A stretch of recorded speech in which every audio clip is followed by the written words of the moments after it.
નમસ્કાર બાળકો, perfect teaching આપતી યુટ્યુબની channel Educare with doctor Satish Patel ચેનલમાં હું ફરીથી આપનું હાર્દિક સ્વાગત કરું છું. વિદ્યાર્થી મિત્રો, હાલમાં આપણે પ્રકરણ 2 માહિતીનું નિરૂપણ પ્રકરણની આપણે અભ્યાસ કરી રહ્યા છે અને ગયા વિડીયોમાં આપણે પાર્ટ 1 થિયરીનો અભ્યાસ કરી ગયા છે. જ્યારે આ વિડીયોમાં આપણે પાર્ટ 2 અને એમાં પણ તમને હું થિયરીની જ સમજૂતી આપવાનો છું અને તમને જણાવી દઉં કે માહિતીનું નિરૂપણ પ્રકરણની થિયરી જો તમે વ્યવસ્થિત સમજી ગયા, તમને એ થિયરી આવડી ગઈ, તો ત્યાર પછીના જે પ્રકરણ 3 છે, પ્રકરણ 4 છે, એના જે દાખલા છે ને એ ગણતરીમાં તમને ખૂબ જ સરળતાથી સમજૂતી પડી જશે. એટલે હું તમને જણાવી દઉં કે હું આ વિડીયોમાં પણ તમને થિયરી જ સમજાવવાનો છું. એક થિયરીની ઉદાહરણ સહિત સમજૂતી આપવાનો છું. તેમજ આના પછીનો જે પાર્ટ 3 નો જે વિડીયો આવશે એમાં પણ થોડાક દાખલા હશે અને એ દાખલા પણ તમને આવનારા પ્રકરણમાં ખૂબ જ ઉપયોગી સાબિત થશે. એટલે તમને વિનંતી છે કે આ માહિતીનું નિરૂપણના પાર્ટ 1, પાર્ટ 2 અને પાર્ટ 3 એનો અભ્યાસ તમે વ્યવસ્થિત કરી દેજો.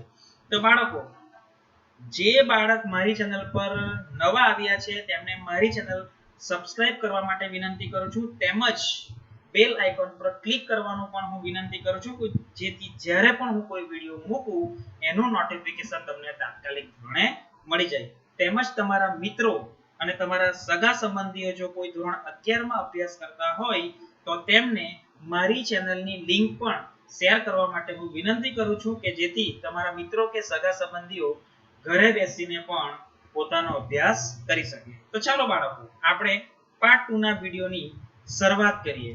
તો ગયા વિડીયોમાં આપણે 11 સુધીના પ્રશ્નો જોઈ ગયા હતા, જવાબો સહિત જોઈ ગયા હતા, બરાબર? અને છેલ્લો સવાલ કયો હતો? સતત આવૃત્તિ વિતરણ કોને કહેવાય? એ પ્રશ્ન હતો. અને આપણે જોઈ ગયા કે આવૃત્તિ વિતરણના કેટલા પ્રકાર છે? 2 પ્રકાર છે. એક અસતત આવૃત્તિ વિતરણ અને બીજું સતત આવૃત્તિ વિતરણ, બરાબર છે?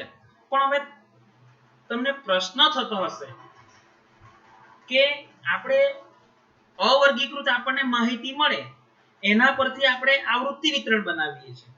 તો તમને એવું થતું હશે કે સાહેબ આપણને માહિતી તો અવર્ગીકૃત જ મળે, તો એના પરથી આપણે સતત આવૃત્તિ વિતરણ બનાવવાનું કે અસતત આવૃત્તિ વિતરણ બનાવવાનું, એ કઈ રીતે ખબર પડે? તો એની હું તમને સમજૂતી આપું ને. તો બાળકો, જ્યારે તમને અવર્ગીકૃત માહિતી મળે ને તો તેનો વિસ્તાર કેટલો છે, એ માહિતી કેટલે સુધી વિસ્તરાયેલી છે, એને આધારે નક્કી થાય કે અસતત આવૃત્તિ વિતરણ બનાવવું વધારે સારું છે કે પછી સતત આવૃત્તિ વિતરણ બનાવવું વધારે સારું છે. એની હું તમને ઉદાહરણ સહિત બી સમજૂતી આપવાનો છું. પણ તે પહેલા હવે તમને પ્રશ્ન થતો હશે કે સાહેબે તો કીધું કે જે માહિતીનો વિસ્તાર ખૂબ વધુ હોય અથવા ઓછો હોય એના આધારે આવૃત્તિ વિતરણ તૈયાર કરવાનું.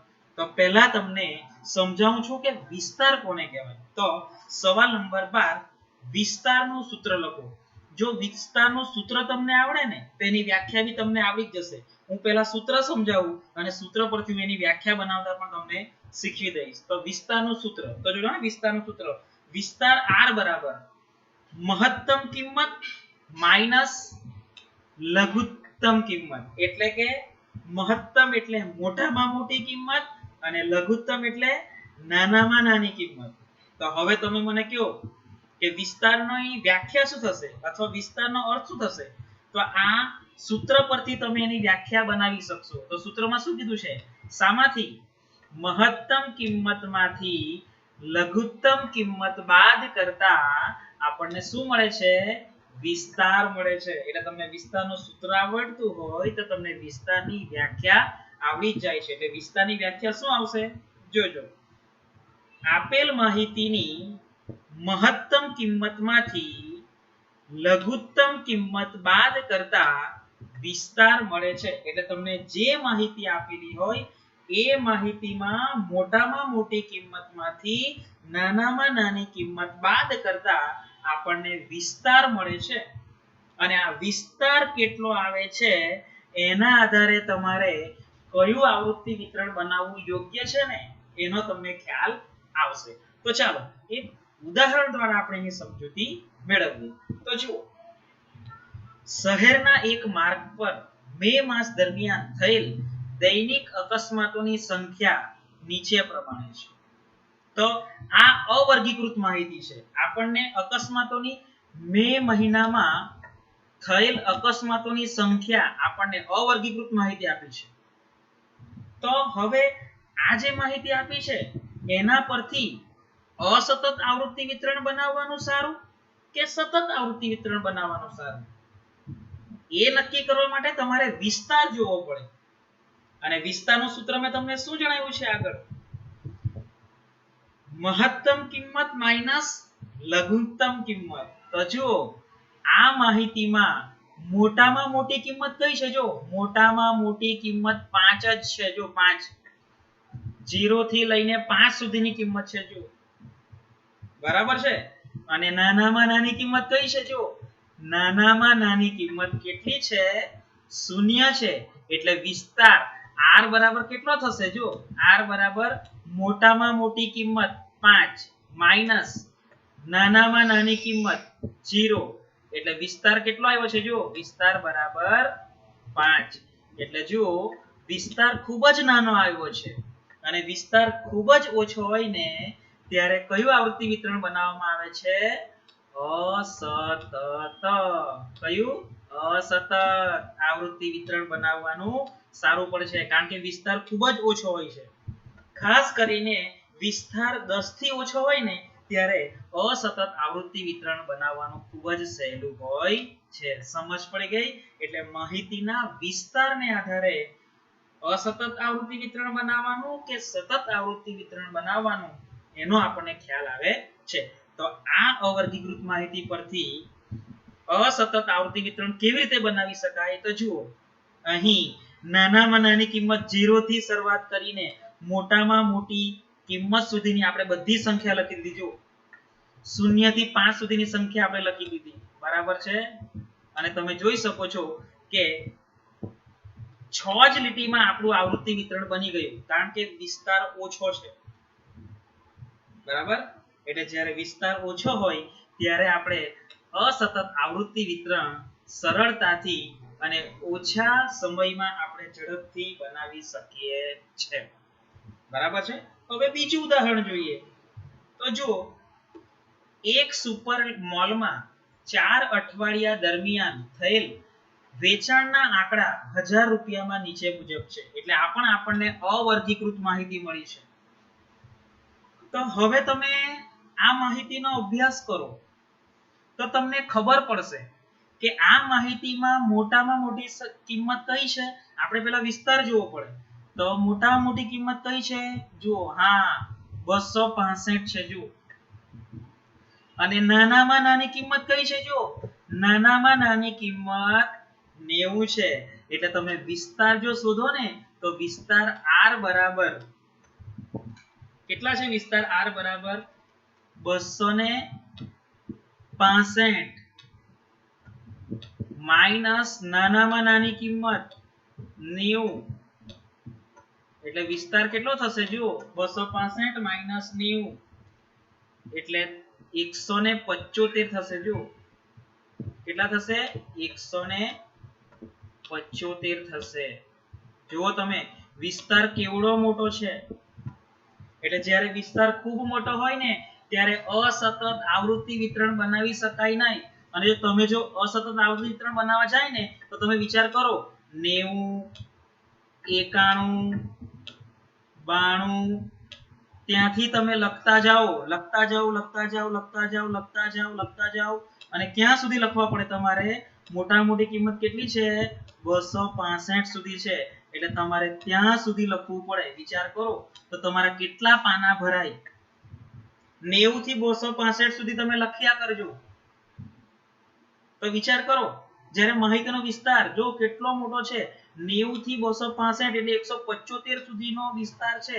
અને જ્યારે વિસ્તાર ખૂબ મોટો હોય ત્યારે અસતત આવૃત્તિ વિતરણ બનાવવાનું યોગ્ય નથી. અને ત્યારે કયું આવૃત્તિ વિતરણ બનાવવું પડે છે? આપણે કયું આવૃત્તિ વિતરણ બનાવવું પડે છે?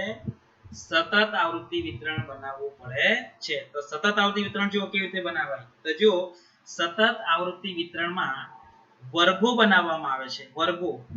વર્ગો કોને કહેવાય? વર્ગની આ પહેલી કિંમતને શું કહેવાય, બીજી કિંમતને શું કહેવાય, બધી સમજૂતી આના પછી આવવાની જ છે. અત્યારે તમને ફક્ત સમજૂતી આપું છું કે જ્યારે માહિતીનો વિસ્તાર ખૂબ મોટો હોય ત્યારે આ રીતે વર્ગો લઈને, જો 25 ના વર્ગ લીધા છે, 75 ને થી 100 એટલે 25, 100 થી 125, 125 થી 150 અને 265 એટલે નાનામાં નાની કિંમત 90 સમાઈ જાય ત્યાંથી વર્ગની શરૂઆત કરવાની અને મોટામાં મોટી કિંમત 265 સમાઈ જાય ત્યાં સુધી વર્ગ આપણે બનાવતા રહેવાના રહેશે. વર્ગો કેવી રીતે બનાવવાના એની સમજૂતી પણ હું તમને આપીશ. બરાબર છે? એટલે સમજૂતી પડી ગઈ કે જ્યારે વિસ્તાર ખૂબ મોટો હોય ત્યારે સતત આવૃત્તિ વિતરણ બનાવવું પડે છે. અને આ વર્ગોનો તમે અભ્યાસ કર્યો હોય તો આ વર્ગોમાં જુઓ વર્ગ લંબાઈ, એ વર્ગ લંબાઈ કોને કહેવાય તે બી સમજૂતી તમને આપીશ. તો વર્ગ લંબાઈ બધામાં કેટલી છે? 25 છે. જો 75 + 25 100, 100 + 25 125, 125 + 25 એટલે 150. બધામાં વર્ગ લંબાઈ સમાન છે. એટલે આ સમાન વર્ગ લંબાઈ વાળું સતત આવૃત્તિ વિતરણ કહેવાય. કેવું કહેવાય? સમાન વર્ગ લંબાઈ વાળું સતત આવૃત્તિ વિતરણ કહેવાય. બરાબર છે? તો હવે તમને બીજું એક ઉદાહરણ આપું છું, જોજો. હા, કંપનીના 24 કર્મચારીઓનું માસિક વેતન દર્શાવતું અસમાન વર્ગ લંબાઈ વાળું સતત આવૃત્તિ વિતરણ. તો અસમાન વર્ગ લંબાઈ કેવી રીતે? તો જુઓ 3000 થી 5000 એનો તફાવત કેટલો છે? વર્ગ લંબાઈ 2000 છે ને, 3000 થી 5000 એટલે 2000. હવે તમે જુઓ આમાં કેટલો છે? 5000 થી 10000. તો આની લંબાઈ વર્ગ લંબાઈ તો કેટલી છે? 5000 છે. જુઓ 5000 છે ને એમાં. તેવી રીતે ત્યાર પછી જુઓ 10000 થી 20000 એમાં પાછું 10000 નો તફાવત. પછી 20000 થી 25000 આમાં પાછો 5000 નો અને 25000 થી 45000 એમાં પાછો 20000 ની વર્ગ લંબાઈ. એટલે આ જે વર્ગો છે એમાં વર્ગ લંબાઈ સમાન નથી, એટલે અસમાન વર્ગ લંબાઈ વાળું આવૃત્તિ વિતરણ પણ બનાવી શકાય છે. અને તમને પ્રશ્ન પૂછાય તો કયો પ્રશ્ન? પ્રશ્ન નંબર 14, અસમાન વર્ગ લંબાઈ વાળું આવૃત્તિ વિતરણ ક્યારે બનાવવું જોઈએ? સ્વાધ્યાયમાં તમને આ સવાલ પૂછ્યો છે તો એનો જવાબ છે જ્યારે અવર્ગીકૃત માહિતીનો વિસ્તાર કેવો હોય? ખૂબ જ મોટો હોય ત્યારે અસમાન વર્ગ લંબાઈ વાળું આવૃત્તિ વિતરણ બનાવવામાં આવે છે. એટલે જ્યારે અવર્ગીકૃત માહિતીનો વિસ્તાર કેવો હોય? ખૂબ મોટો હોય ત્યારે અસમાન વર્ગ લંબાઈ વાળું આવૃત્તિ વિતરણ બનાવવામાં આવે છે. ખ્યાલ આવી ગયો તમને? ચાલો હવે આપણે વર્ગો જોઈ ગયા. જો કયા વર્ગો જોઈ ગયા? આ જે આપણે છે તે વર્ગો જોઈ ગયા. તો હવે આપણે એ વર્ગોને ધ્યાનમાં રાખીને આપણે હવે અભ્યાસ કરીએ. તો જુઓ સવાલ નંબર 15, વર્ગ સીમાઓને આધારે સતત આવૃત્તિ વિતરણના કેટલા પ્રકાર પાડી શકાય? તો વર્ગોને આધારે આપણે જોયું વર્ગો કયા? 75 થી 100, 100 થી 125, 125 થી 150 એ બધા વર્ગો કહેવાય. તો એ વર્ગોને આધારે સતત આવૃત્તિ વિતરણના કેટલા પ્રકાર પાડી શકાય? તો વર્ગ સીમાને આધારે સતત આવૃત્તિ વિતરણના બે પ્રકાર પાડી શકાય છે.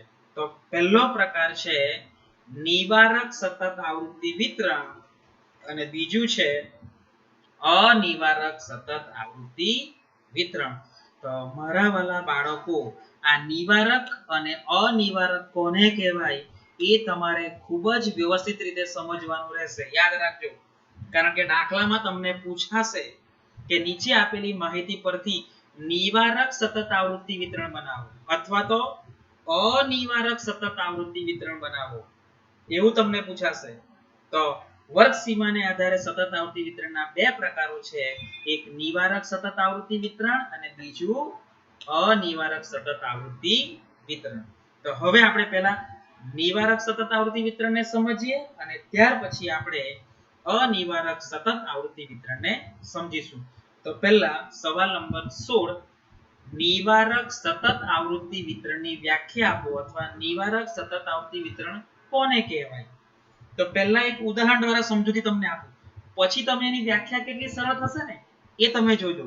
તો જુઓ, આ એક નિવારક, જોજો હા, નિવારક સતત આવૃત્તિ વિતરણ. અને વિતરણ નિવારક છે કે અનિવારક એ શાના આધારે નક્કી થાય? તો યાદ રાખજો, આ બધે આપજો, વર્ગોને આધારે નક્કી થાય. હા, યાદ રાખજો, આવૃત્તિ વિતરણ નિવારક છે કે અનિવારક એ હાના આધારે નક્કી થાય? વર્ગોને આધારે નક્કી થાય. તો જુઓ, નિવારક આવૃત્તિ વિતરણમાં શું હોય? તો આ ધ્યાન આપજો, એની વ્યાખ્યા પછી જોજો. નિવારક આવૃત્તિ વિતરણમાં જે તે વર્ગની આ ઉપલી હદ કહેવાય. હા, વર્ગ જે શરૂ થાય ને 140 એ નીચલી હદ અને 145 એ ઉપલી હદ. તેવી જ રીતે 145 થી 150 માં 145 એ નીચલી હદ અને 150 એ ઉપલી હદ. હવે તમે ધ્યાન આપજો કે નિવારક સતત આવૃત્તિ વિતરણ કોને કહેવાય? તો જુઓ, જે આવૃત્તિ વિતરણમાં વર્ગની શું, જે તે વર્ગની ઉપલી હદ અને ત્યાર પછીના વર્ગની કઈ નીચલી હદ સરખી હોય. જે તે વર્ગની કઈ ઉપલી હદ અને ત્યાર પછીના વર્ગની નીચલી હદ સરખી હોય. જો તેવી જ રીતે 150 અને ત્યાર પછીના વર્ગની નીચલી હદ 150, ત્યાર પછી 155 અને ત્યાર પછીના વર્ગની નીચલી હદ કેવી છે? 155 સરખી, 150 સરખી, 160 સરખી, 165 સરખી. એટલે તમને સમજ પડી ગઈ હશે કે જે સતત આવૃત્તિ વિતરણમાં જે તે વર્ગની કઈ ઉપલી હદ અને ત્યાર પછીના વર્ગની નીચલી હદ સરખી હોય તો તેને નિવારક વર્ગ કહેવામાં આવે છે. અને આ નિવારક વર્ગોથી બનતા આવૃત્તિ વિતરણને નિવારક સતત આવૃત્તિ વિતરણ કહેવામાં આવે છે. સમજ પડી ગઈ કે? ફરીથી એકવાર સમજાવું કે જે તે વર્ગની ઉપલી હદ અને ત્યાર પછીના વર્ગની નીચલી હદ જો સરખી હોય તો તેને નિવારક વર્ગ કહેવામાં આવે છે. અને નિવારક વર્ગોથી બનતા આવૃત્તિ વિતરણને સતત આવૃત્તિ વિતરણ કહેવામાં આવે છે. તો આ ઉદાહરણ દ્વારા આપણે એની વ્યાખ્યા જોઈએ. તો નિવારક સતત આવૃત્તિ વિતરણની વ્યાખ્યા તો જુઓ, મેં તમને સમજાવ્યું એ રીતની જ વ્યાખ્યા આવશે. કોઈ પણ વર્ગની ઉપલી હદ અને તે પછીના વર્ગની નીચલી સીમા, ઉપલી સીમા એટલે ઉપલી હદ, હા, અને નીચલી સીમા એટલે નીચલી હદ કેવી હોય? સમાન હોય તો તે વર્ગને નિવારક વર્ગ કહે છે. અને નિવારક વર્ગોથી તૈયાર કરેલ વિતરણને નિવારક સતત આવૃત્તિ વિતરણ કહેવામાં આવે છે. એટલે તમને આમાંથી બે પ્રશ્ન પૂછી શકાય. તો નિવારક વર્ગ કોને કહેવાય? અને બીજો સવાલ, નિવારક સતત આવૃત્તિ વિતરણ કોને કહેવાય? તો એટલું યાદ રાખવાનું કે જે તે વર્ગની ઉપલી સીમા અને ત્યાર પછીના વર્ગની શું નીચલી સીમા કેવી હોય? સમાન હોય. તો ત્યારે તે વર્ગોને નિવારક વર્ગ કહેવામાં આવે છે. અને નિવારક વર્ગોથી તૈયાર કરેલા વિતરણને નિવારક સતત આવૃત્તિ વિતરણ કહેવામાં આવે છે. તો હવે વિચાર કરો, અનિવારક કોને કહેવાશે? અનિવારક સમજી ગયા હશે તમે. જે તે વર્ગની ઉપલી સીમા અને ત્યાર પછીના વર્ગની નીચલી સીમા કેવી હોય?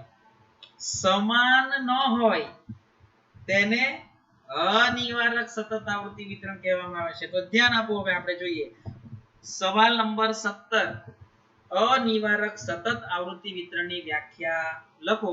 તો આપણે એક ઉદાહરણ દ્વારા એને સમજીએ. તો જો આ જે એક આવૃત્તિ વિતરણ તમને આપ્યું છે એ અનિવારક સતત આવૃત્તિ વિતરણ આપ્યું છે. તો અનિવારક કેવી રીતે કહી શકાય? તો તમે અહીં એનો વર્ગોનો અભ્યાસ કરવાનો. વર્ગોના ખાનાનો અભ્યાસ કરે તો આપણને ખબર પડે કે એ નિવારક છે કે અનિવારક. તો આમાં જુઓ, જે તે વર્ગની ઉપલી સીમા 19, ત્યાર પછીના વર્ગની નીચલી સીમા જો અલગ અલગ સમાન નથી. 19 છે, 20 છે, ત્યાર પછી 29 છે, 30 છે, 39 છે, 40 છે, 49 છે, 50 છે, 59 છે, 60 છે, 69 છે, 70 છે. એટલે તમને સમજ પડી ગઈ હશે કે અનિવારક વર્ગ કોને કહેવાય? જે તે વર્ગની ઉપલી સીમા અને ત્યાર પછીના વર્ગની નીચલી સીમા સરખી ન હોય એટલે કે સમાન ન હોય તો ત્યારે તે વર્ગને અનિવારક વર્ગ કહેવામાં આવે છે અને અનિવારક વર્ગોથી બનતા આવૃત્તિ વિતરણને અનિવારક સતત આવૃત્તિ વિતરણ કહેવામાં આવે છે. મારા ખ્યાલ મુજબ તમને નિવારક અને અનિવારક બંનેની સમજૂતી મળી ગઈ હશે. તો ચાલો આપણે એનો અર્થ જોઈએ. તો નિવારક સતત આવૃત્તિ વિતરણની વ્યાખ્યાનો અર્થ સવાલ નંબર 17 જો અનિવારક સતત આવૃત્તિ વિતરણની વ્યાખ્યા. તો જો વ્યાખ્યા એ જ આપણે સમજાવ્યું તે રીતે જ આવશે. કોઈ પણ વર્ગની ઉપલી સીમા અને તે પછીના વર્ગની નીચલી સીમા શું ન હોય? સમાન ન હોય. જો નિવારકમાં સમાન હોય, જ્યારે અનિવારકમાં સમાન ન હોય તો તે વર્ગને અનિવારક વર્ગ કહે છે અને અનિવારક વર્ગોથી તૈયાર કરેલ વિતરણને આ સતત નથી પણ અસતત આવૃત્તિ વિતરણ કહેવામાં આવે છે. એટલે અનિવારક આવૃત્તિ વિતરણ કોને કહેવાય એની પણ તમને ખ્યાલ આવી ગયો હશે. ચાલો હવે આપણે આગળ વધીએ. હવે વર્ગો આવ્યા. આપણે જોયા કે વર્ગો, તો એ વર્ગોની શરૂઆત હોય છે અને વર્ગોની અંત હોય છે. તો હવે આપણે એની સમજૂતી મેળવીએ. તો પહેલું સવાલ નંબર 18 નીચલી હદ અથવા એને અધસીમા કહેવામાં આવે છે. તો નીચલી હદ અથવા અધસીમા કોને કહેવાય? તો આપણે એ પણ ઉદાહરણ દ્વારા સમજાવીએ. જો આ એક વર્ગ છે, તો વર્ગની સીમા હોય, તો વર્ગની શરૂઆત હોય અને વર્ગનો અંત હોય છે. તેવી જ રીતે જો આ બીજો વર્ગ છે, તો બીજા વર્ગની બી શરૂઆત હોય છે અને બીજા વર્ગનો પણ અંત હોય છે. તો હવે મારી વાત સાંભળજો કે નીચલી હદ કોને કહેવાય અથવા અધસીમા કોને કહેવાય? તો વર્ગની નાનામાં નાની કિંમત અથવા એને લઘુત્તમ કિંમત, તેને નીચલી હદ કહેવામાં આવે છે. દાખલા તરીકે 45-50 નો જે વર્ગ છે એમાં નીચલી હદ કઈ છે? નાનામાં નાની કિંમત કઈ છે? 45.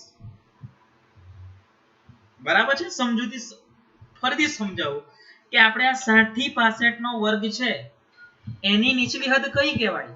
તો 60 થી 65 માં નાનામાં નાની કિંમત કઈ છે? 60. એટલે વર્ગની નાનામાં નાની એટલે કે લઘુત્તમ કિંમતને નીચલી હદ કહેવામાં આવે છે. તો આ 65 એને શું કહેવામાં આવશે? એના પછીનો સવાલ આપવાનો છે ઉપલી હદ. સમજ પડી ગઈ? એટલે વર્ગની શરૂઆત જે થાય છે અથવા વર્ગની લઘુત્તમ કિંમતને નીચલી હદ કે અધસીમા કહેવામાં આવે છે. તો જોઈએ આપણે હવે નીચલી હદ કે અધસીમાની વ્યાખ્યા.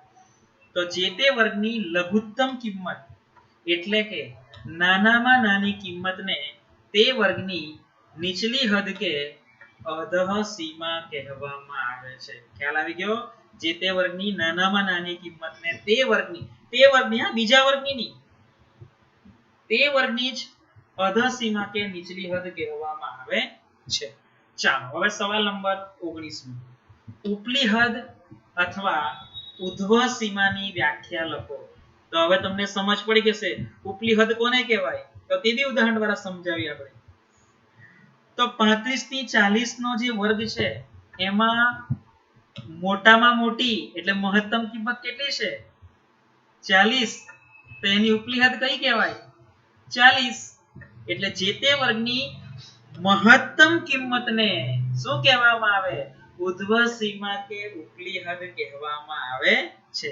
તેવી જ રીતે 55 થી 60 નો જે વર્ગ છે તો 60 એની વર્ગની મહત્તમ કિંમત છે એટલે 60 એ ઉપલી હદ કહેવાશે અને એ જે તે વર્ગની કહેવાશે.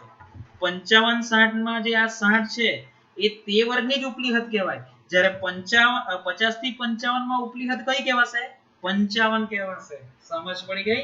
તો ચાલો ઉપલી હદ આપણે એનો અર્થ જોઈએ. ઉપલી હદ અથવા ઉધ્વ સીમાની આપણે વ્યાખ્યા જોઈએ.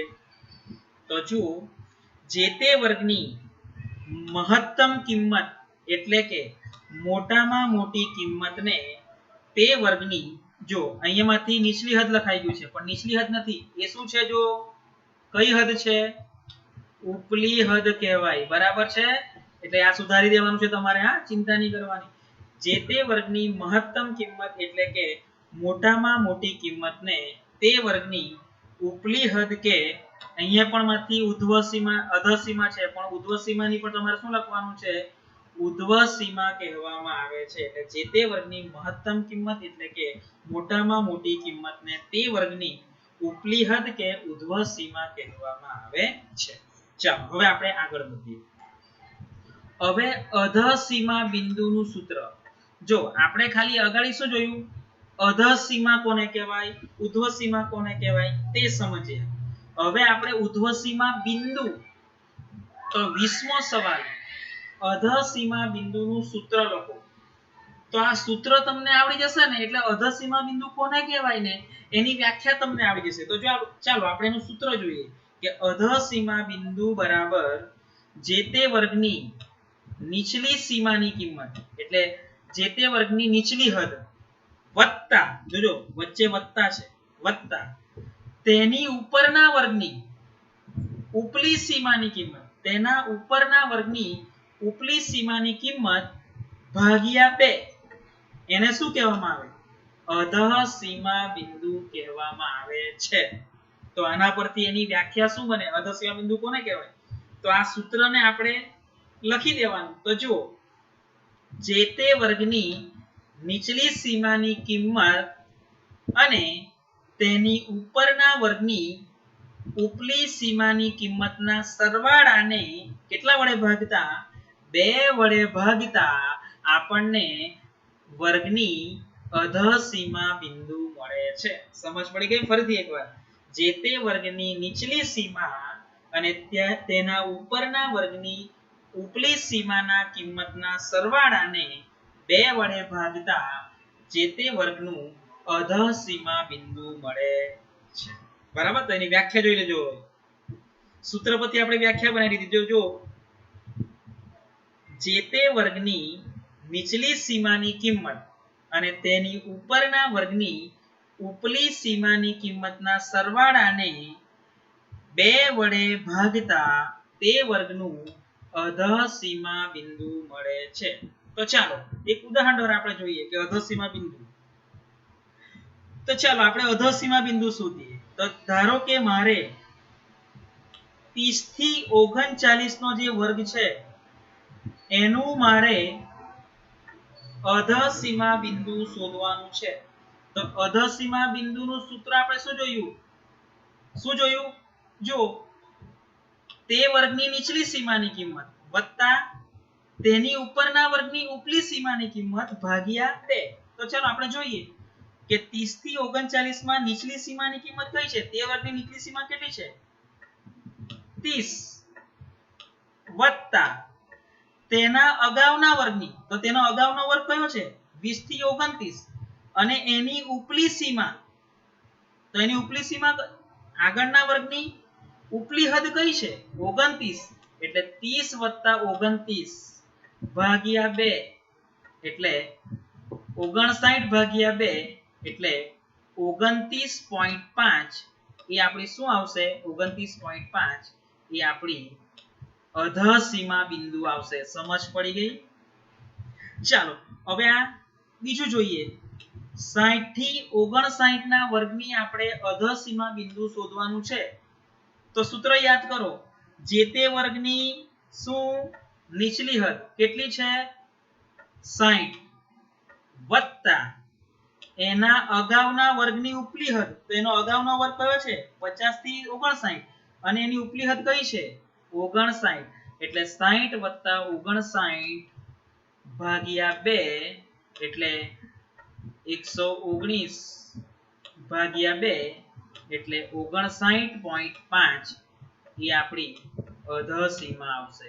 સમજ પડી ગઈ? એટલે 1 માર્ક્સમાં તમને આવા દાખલા બી પૂછાય, અને એવા દાખલાની સમજૂતીનો વિડિયો હું આના પછીનો જે વિડિયો આવશે તેમાં તમને એ જ સમજૂતી આપવાનો છે. એટલે અધઃ સીમા બિંદુ કોને કહેવાય? સમજ પડી ગઈ?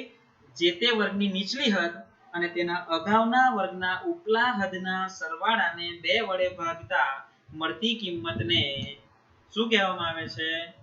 અધઃ સીમા બિંદુ કહેવામાં આવે છે. તો હવે જોઈએ આપણે ઉધ્વ સીમા બિંદુ. તો ઉધ્વ સીમા બિંદુ કોને કહેવાય? અધઃ સીમા બિંદુ તો આપણે જોઈ ગયા. તો હવે ઉધ્વ સીમા બિંદુનું સૂત્ર જુઓ.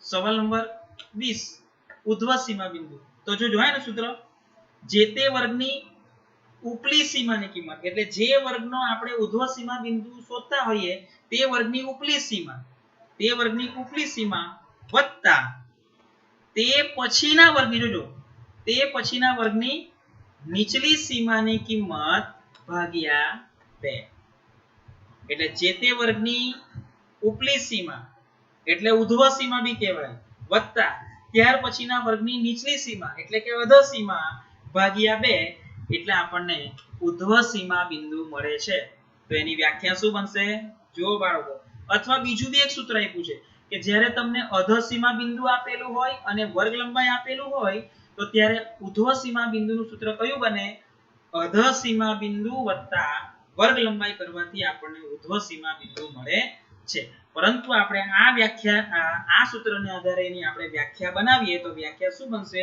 ઉધ્વ સીમા બિંદુની વ્યાખ્યા લખો સવાલ નંબર 21 તો એની વ્યાખ્યા બનશે જે તે વર્ગની ઉપલી સીમાની કિંમત અને ત્યાર પછીના વર્ગની નીચલી સીમાની કિંમતના સરવાળાને 2 વડે ભાગતા તે વર્ગનું ઉધ્વ સીમા બિંદુ મળે છે ચાલો તો એક ઉદાહરણ દ્વારા આપણે ઉધ્વ સીમા બિંદુ કેવી રીતે શોધાય તેની સમજૂતી મેળવીએ ધારો કે મારે કયા વર્ગનું 40 થી 49 નો જે વર્ગ છે એનું ઉધ્વ સીમા બિંદુ શોધવાનું છે તો સૂત્ર યાદ કરો જે તે વર્ગની ઉપલી સીમાની કિંમત તે પછીના વર્ગની નીચલી સીમાની કિંમત તો જુઓ આપણે કયા વર્ગની શોધવાની છે ઉધ્વ સીમા બિંદુ 40 થી 49 તો તે વર્ગની કઈ કિંમત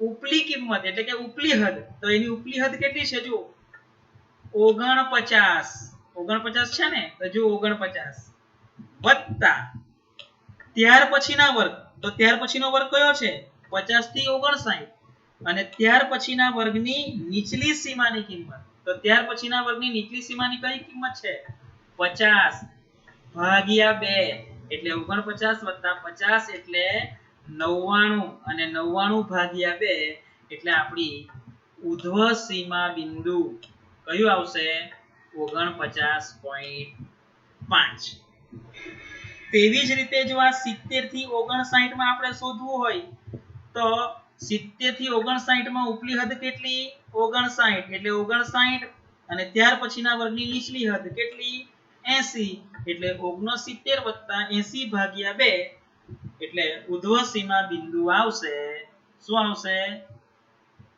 79.5 એટલે સમજ પડી ગઈ અને હવે હું તમને સમજાવું કે ઉધ્વ સીમા માટે જે તે વર્ગની ઉપલી હદ અને ત્યાર પછીના વર્ગની નીચલી હદના સરવાળાને 2 વડે ભાગવામાં આવે છે જ્યારે અધઃ સીમા માટે જે તે વર્ગની નીચલી હદ અને તેના અગાઉના વર્ગની ઉપલી હદના સરવાળાને 2 વડે ભાગવામાં આવે છે તો ચાલો હવે આપણે ઉધ્વ સીમા બિંદુની વ્યાખ્યા આપણે જોઈ ગયા અને ઉદાહરણ પણ જોઈ ગયા હવે આપણે થતું હશે કે વર્ગ લંબાઈ હવે તમને એમ થતું હશે કે સાહેબ વર્ગ લંબાઈ એટલે શું તમે તો બહુ કીધું વર્ગ લંબાઈ સમાન હોય વર્ગ લંબાઈ અસમાન હોય તો કોઈ વાંધો નહીં આપણે જોઈ લઈએ કે વર્ગ લંબાઈ કોને કહેવાય તો પહેલા એનું સૂત્ર આપણે જોઈએ ને તો આપણને એની વ્યાખ્યા આવડી જાય તો વર્ગ લંબાઈનું સૂત્ર છે વર્ગ લંબાઈ બરાબર ઉધ્વ સીમા બિંદુ માઈનસ અધઃ સીમા બિંદુ એટલે જે તે વર્ગના ઉધ્વ સીમા બિંદુમાંથી અધઃ સીમા બિંદુ બાદ કરતા આપણને વર્ગ લંબાઈ મળે છે તો એની વ્યાખ્યા જોઈએ વર્ગ લંબાઈની વ્યાખ્યા તો જે તે વર્ગની ઉધ્વ સીમા બિંદુમાંથી અધઃ સીમા બિંદુ બાદ કરવાથી તે વર્ગની વર્ગ લંબાઈ મળે છે એટલે વર્ગ લંબાઈનું તમે સૂત્ર પૂછાય તો બી તમે સરળતાથી લખી શકશો કે વર્ગ લંબાઈ બરાબર ઉધ્વ સીમા બિંદુ માઈનસ અધઃ સીમા બિંદુ અને વર્ગ લંબાઈની તમને વ્યાખ્યા પૂછાય તો જે તે વર્ગની ઉધ્વ સીમા બિંદુમાંથી અધઃ સીમા બિંદુ બાદ કરવાથી તે વર્ગની વર્ગ લંબાઈ મળે છે ચાલો સવાલ નંબર 24 વર્ગની મધ્ય કિંમતનું સૂત્ર આ બધા જે વર્ગ લંબાઈ કોને કહેવાય નિવારક વર્ગ કોને કહેવાય અનિવારક વર્ગ કોને કહેવાય મધ્ય કિંમત કોને કહેવાય એ બધાની જરૂર તમને આના પછીના જે પ્રકરણ આવશે ને એમાં તમને ખાસ જરૂર પડશે, એટલે આ તમે બરાબર સમજી લેજો. તો મધ્ય કિંમત એનું આપણે પહેલા સૂત્ર જોઈએ, અને સૂત્ર જોઈ લઈએ એટલે આપણને વ્યાખ્યા આવડી જ જશે. તો મધ્ય કિંમતનું સૂત્ર છે ઉપલી સીમાની કિંમત વત્તા નીચલી સીમાની કિંમત. તો ઉપલી સીમા એટલે ઉધ્વ સીમા. ઉપલી સીમા એટલે એને ઉધ્વ સીમા બી કહેવાય, યાદ રાખજો. ઉધ્વ સીમા, ઉપલી સીમા એટલે ઉધ્વ સીમા. અને નીચલી સીમા એટલે શું? અધઃ સીમા. ની તો તમને એમ થશે કે સાહેબે તો અધઃ સીમા અને ઉધ્વ સીમા તો સમજાવેલું જ નહીં, ઉપલી સીમા અને નીચલી સીમા એ જ સમજાવેલું. પણ યાદ રાખજો કે જે તે વર્ગની ઉપલી સીમા એને ઉધ્વ સીમા કહેવાય, અને જે તે વર્ગની નીચલી સીમા એને અધઃ સીમા કહેવાય છે. તો હવે તમે આ સૂત્ર જુઓ કે સૂત્ર કયું છે? મધ્ય કિંમત બરાબર ઉપલી સીમાની કિંમત વત્તા નીચલી સીમાની કિંમત ભાગ્યા 2. અથવા એ સૂત્ર કયું બને? મધ્ય કિંમત બરાબર ઉધ્વ સીમા વત્તા અધઃ સીમા ભાગ્યા 2. તો એની વ્યાખ્યા હવે શું બનાવાય? બોલો મધ્ય કિંમતની વ્યાખ્યા. તો જો મધ્ય કિંમતની વ્યાખ્યા શું બનશે? જે તે વર્ગની ઉપલી સીમા અને નીચલી સીમાના સરવાળાને કેટલા વડે ભાગતા? 2 વડે ભાગતા મધ્ય કિંમત મળે છે.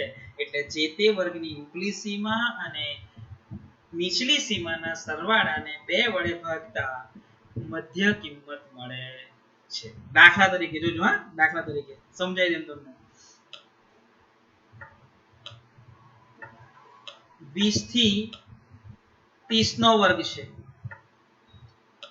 30 થી 40 નો વર્ગ છે. હવે મારી વાત સાંભળજો. મારે 30 થી 40 ના વર્ગની મધ્ય કિંમત શોધવાની છે. જોજો 30 થી 40 ના વર્ગની મધ્ય કિંમત શોધવાની છે. તો એ વર્ગની ઉપલી સીમા, તો 30 થી 40 ની ઉપલી સીમા કઈ છે? 40 છે. એટલે 40 વત્તા, તો જો વત્તા, આ વત્તા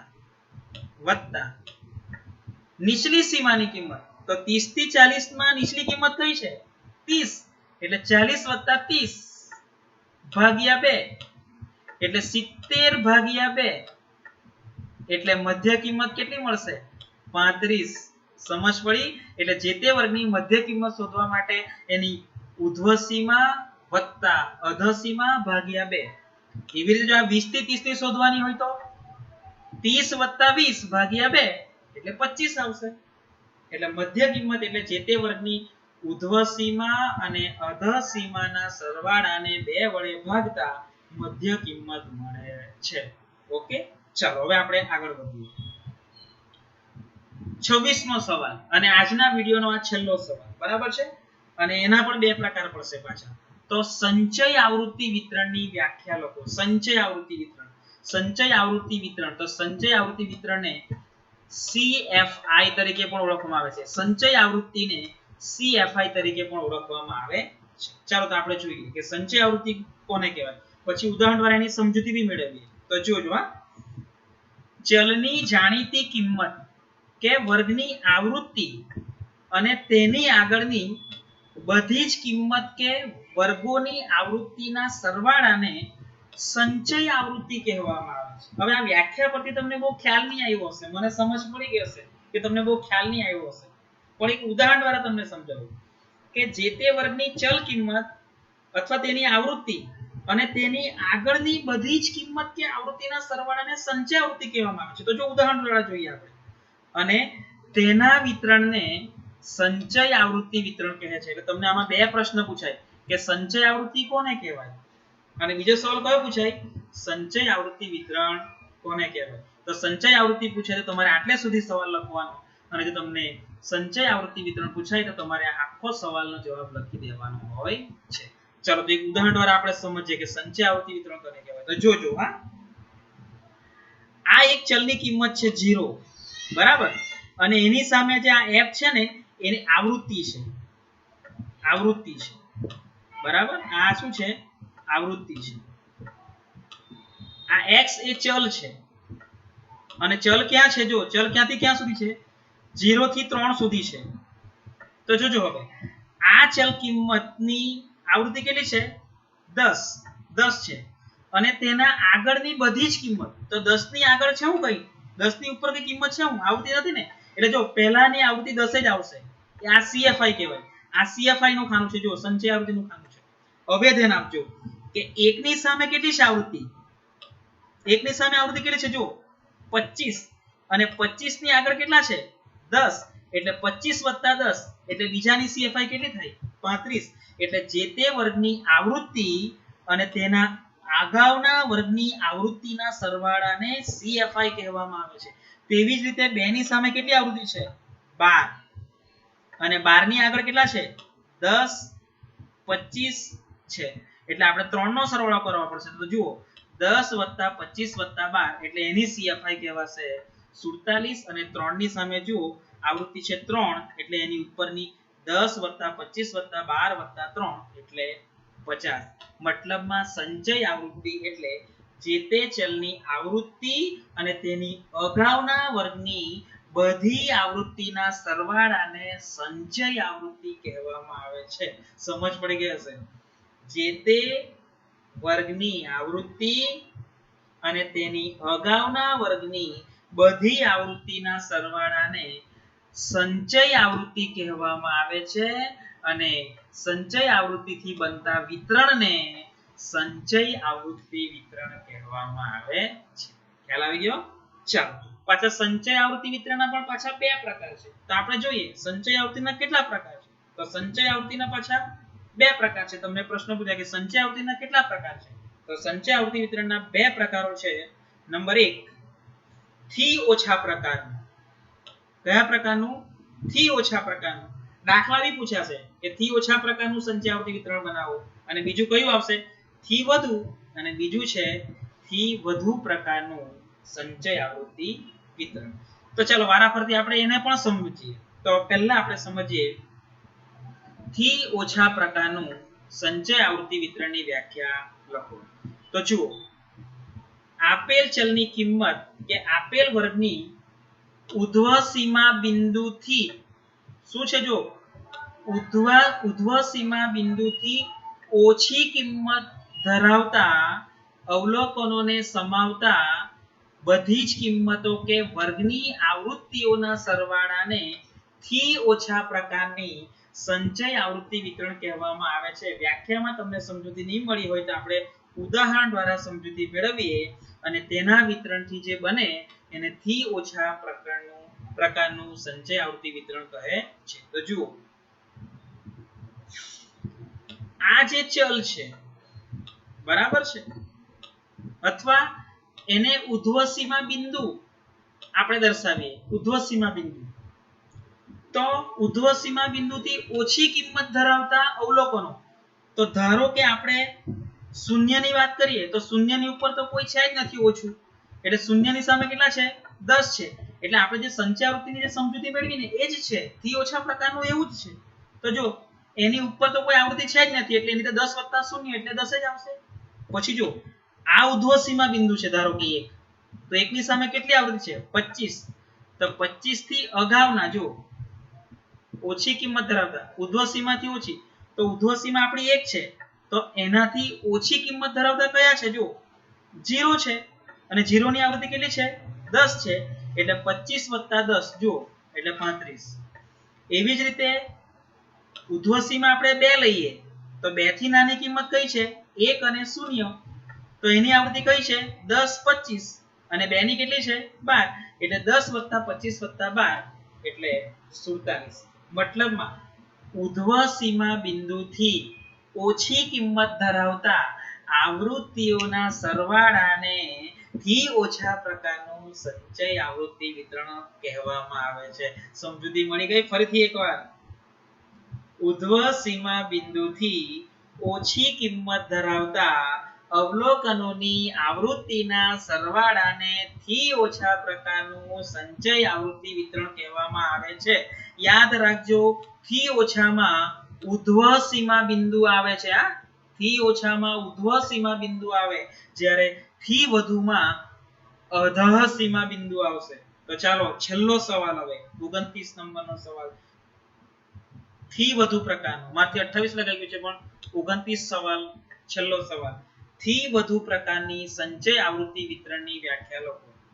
તો જુઓ આપણે વ્યાખ્યા જોઈએ પછી એનું ઉદાહરણ દ્વારા એની સમજૂતી પણ મેળવીએ. તો જુઓ આપેલ ચલની કિંમત કે આપેલ વર્ગની, જુઓ મેં તમને કીધું હતું કે થી વધુમાં શું આવશે?